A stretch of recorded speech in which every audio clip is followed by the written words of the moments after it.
arrimo badan oo kale yaali ayaa loo kala kicin taasi waa ay horeynaysa arrintan ay noqoto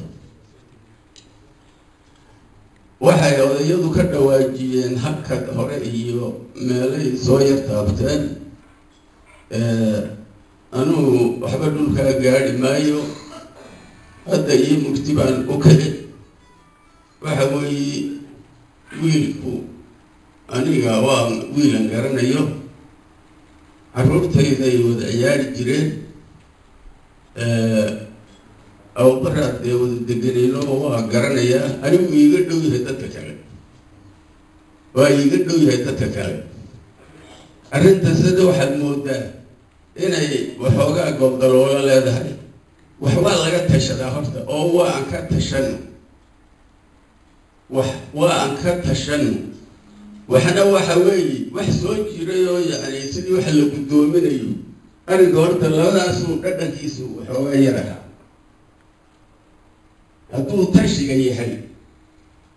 hadduu tashiga yahay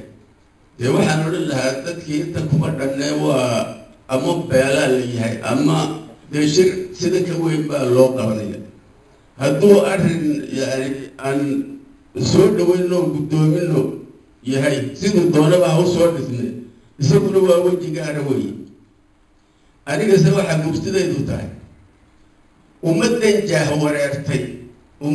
jaahwareertay wixii loo moodo inay yacni jahaynayo aniga guud ahaan ummaddaa jaahwareersan wixii jahaynaya ee la yidhaaho wuu jahaynaya anuu ninka gacanta u taagaya waa qodob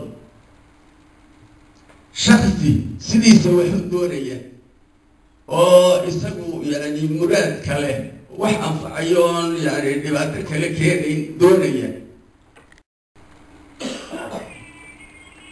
haddii samaroon gartay inuu yacni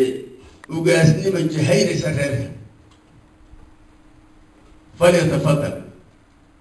hadda laga bilaabo anuu ogolbaan geedkaa beerta seerahee maxamed guray waa waxaan ka idhi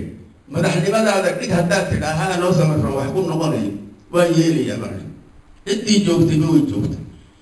wixii reerkaasi wax ku noqonayo ee u tala moodo anigu labada gacmood baan ku soo dhaweeyey labada dabnood baan ku soo dhaweeyey carabkaygaan ku soo dhaweeyey waanan inoo xidhay shirka wasalaamu calaykum waraxmatullaahi wabarakaatu.